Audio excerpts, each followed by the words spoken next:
Captain Suresh Babu, a retired Indian Navy executive officer, is a specialist deep sea diver and marine commando with 33 years of distinguished service. An alumnus of the National Defense Academy and Defense Services Staff College. He commanded naval ships, key shore establishments, and the Marine Commando Base in Visakhapatnam.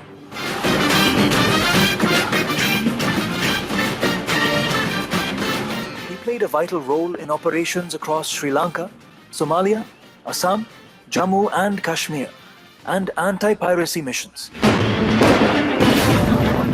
A passionate athlete, he has won national championships in running and windsurfing, skydived from 12,000 feet, and holds 2 Limca records.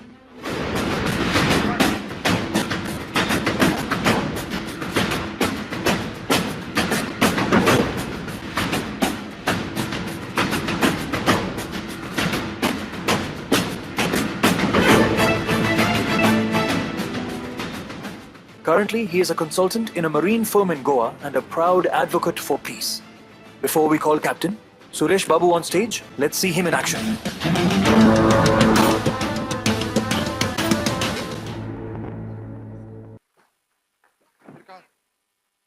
We request our District Governor, Rotary Mahavir Botra, and our Conference Chairman, Rotary Venkatesan, to hand over the award for Maritime Valor Award.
Captain Suresh Babu is from a Rotary family.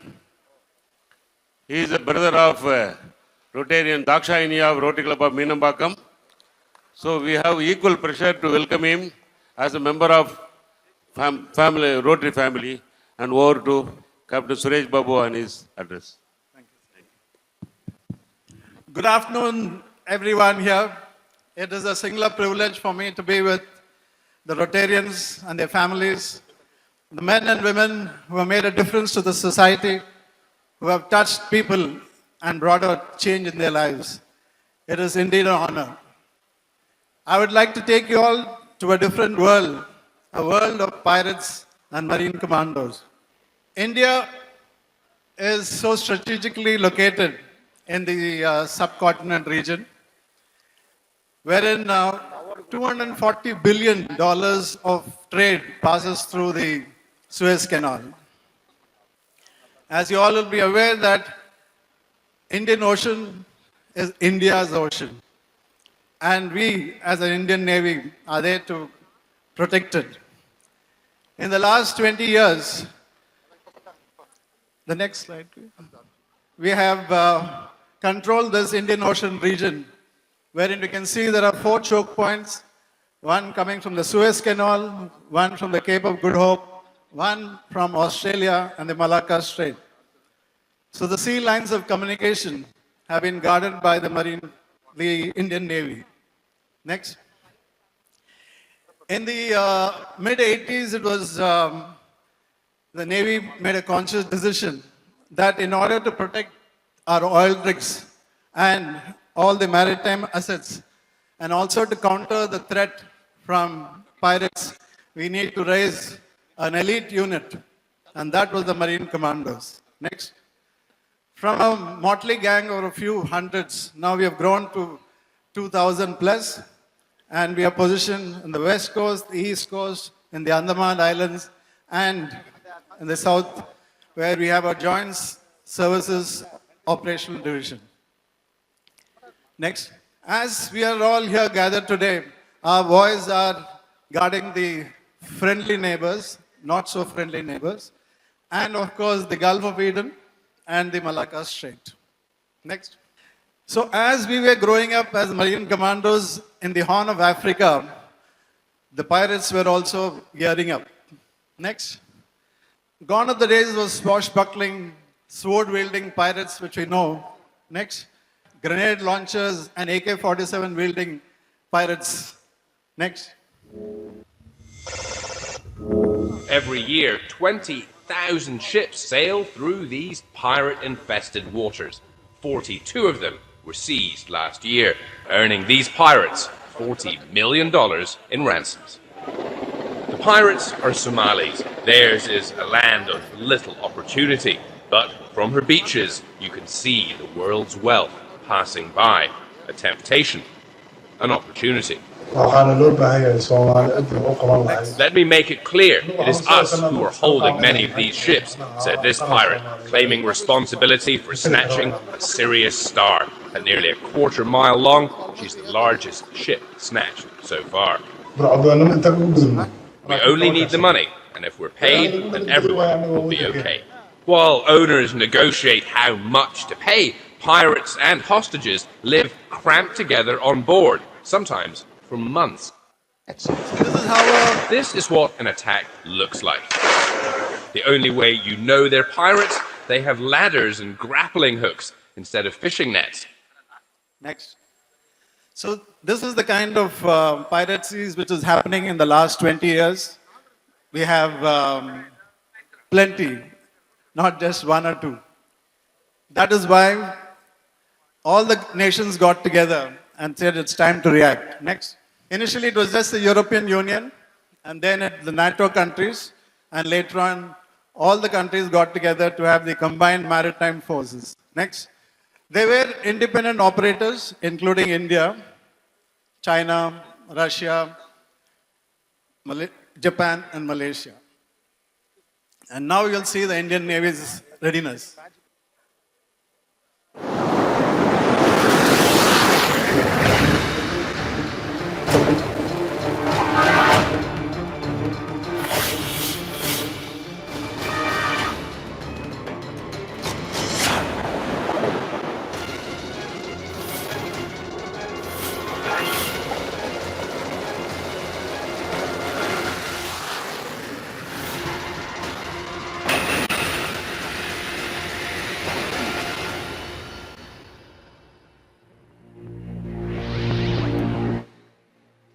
India, a young population, an economy on the move, transforming rapidly into a modern nation. This is how we protect our ships of Indian origin and other ships with our helicopters, our rigid hull boats and ships. Next. So that's a high value ship which might get hijacked. Next. So we have a support ship which has got high-speed boats and helicopters guarding them as they pass from Salalah to Djibouti, which is the most crucial zone. Next. After a hiatus of about 8-10 years, there was again a surge of piracy in the year 2014. And we saw there were 3 piracy attempts which were thwarted by the Indian Navy. Next. INS Kolkata, which was in that region, immediately was rushed to the spot where MV Ruin had been taken over by the hijackers. And the Marine commandos were airborne. Next. From the hinterland, 200 miles they were flown. Using the help of drones, the whole operation was monitored. This is how it unfolded. Next.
So this is exactly how it happens. Once the commandos have landed in the water, they regroup, get into their attack boats, and close in on the ships. Next. Using the telescopic ladders. Next. And a helicopter for gun cover support. Next. They climb with the help of these ladders onto the ship, which has got hijackers. And with the help of a support system from the helicopter, they board the ship.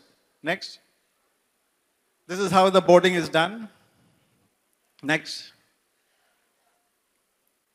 At every corner, there is danger lurking because these hijackers are armed to the teeth. Next.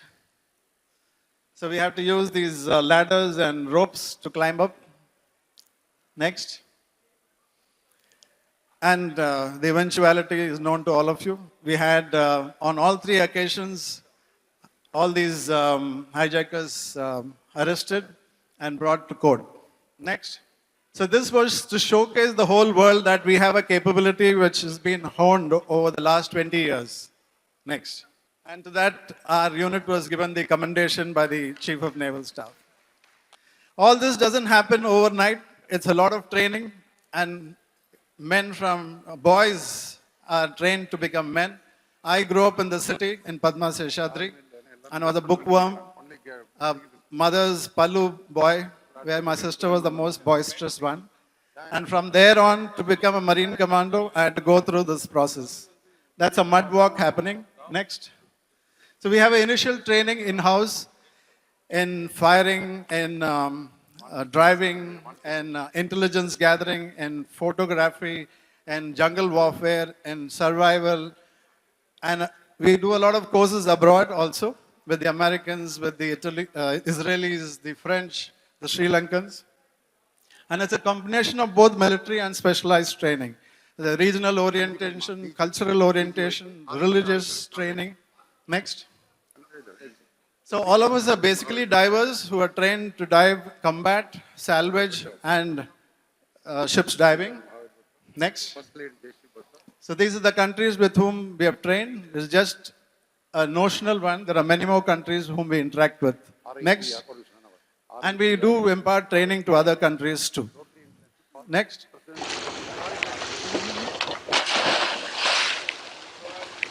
That's a typical training jump.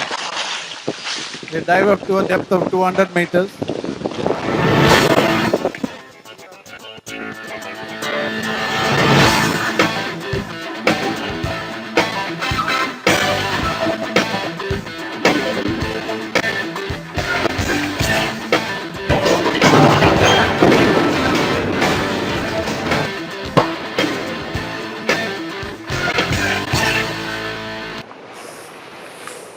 So we are not experts on explosives on just land, but underwater too, both laying them and diffusing them. We have to do training to climb up buildings, come down buildings. Next. In one of our training jumps, I led a team which landed on an aircraft carrier somewhere in the Indian Ocean. And next. So this is no mean task because this is the formative stages where we had to climb up to 12,000 feet and land on an aircraft carrier which looks like a matchbox at sea.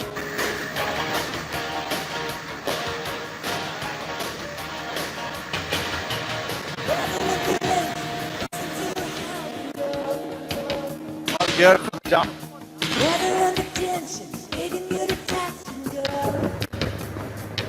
And this is how the aircraft carrier looks from 12,000 feet.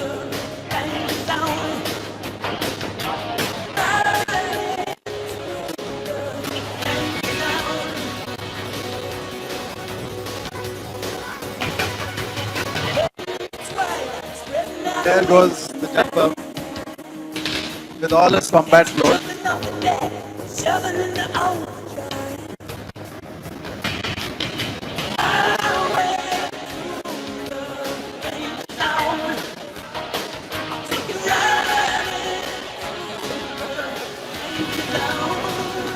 The jumpers have to maneuver the parachutes to take it to the deck of the aircraft carrier.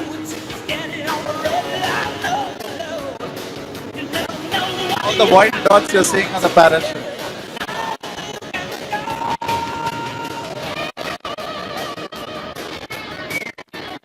no scope for error.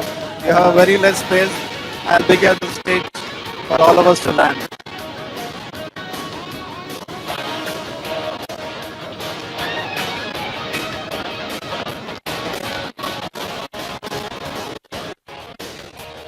That's me landing on the deck, the national flag. We all got to figure the Limca Book of Records for having achieved this task. So the coming together of both the fleets for this particular evolution. Next. We also need a lot of induction platforms, like we need the submarines.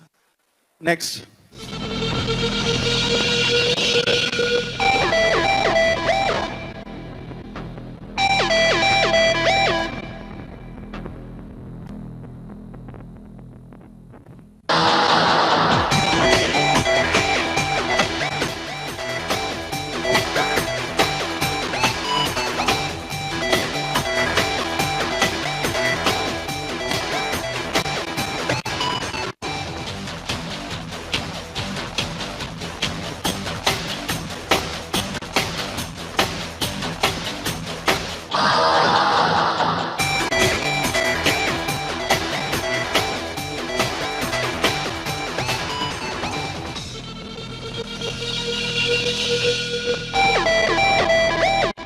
This was off the coast of Sri Lanka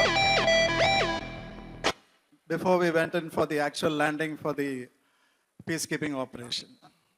We also have midget submarines, which takes a pilot and a co-pilot with enough ammunition to blow up a harbor. Next. We also use merchant ships and trawlers during fast attack crafts for transporting the MARGOS. Next. And of course, the air assets from both the Navy and the Air Force. Next. This is what happened during water para jumps. Next, you will see for yourself a combat.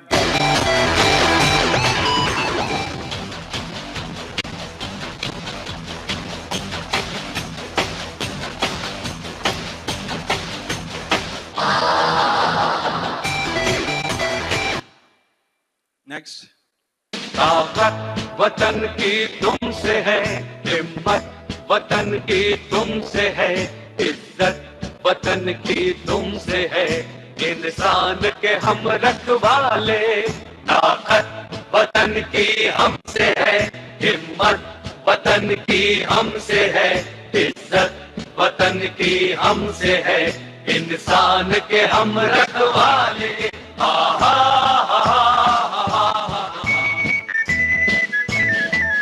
ताकत वतन की हमसे है, हिम्मत वतन की हमसे है, इज्जत वतन की हमसे है, इंसान के हम रखवाले।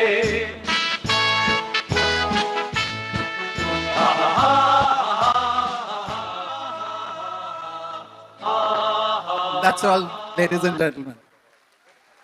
Oh, a big round of applause for Captain Suresh Babu. Sir, what a powerful story of courage and resilience. உங்க வீரத்திற்கும் தியாகத்திற்கும் எங்கள் வணக்கம் sir. But I couldn't have done this all without my parents, my sister. I would like, with your permission, to call my father on stage. Sure, sir. It's an honor, definitely. Daksh, can you bring Appa along? My father retired from the Accountant General's office, a sportsman, a philanthropist, a great dad. Anu can also come up on stage. Dakshayani, of course, needs no introduction. She has been my example, whom I have been trying to emulate all these years and never able to catch up with her. Can I request Venki, my classmate, the man who recommended for me to come here. We've been buddies for the last 34 years.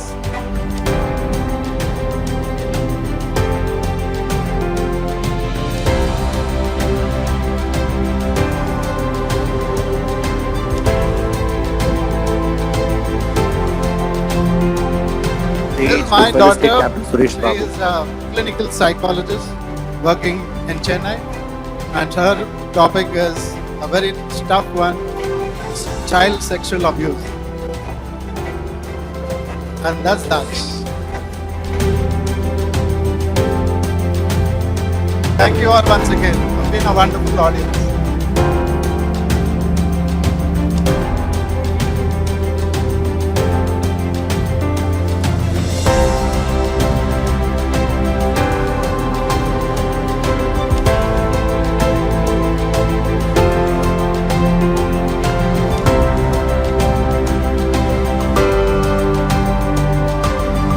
Big round of applause for Interesting that I Captain should Suresh announce Babu. that we are all from the same place, Mayavaram.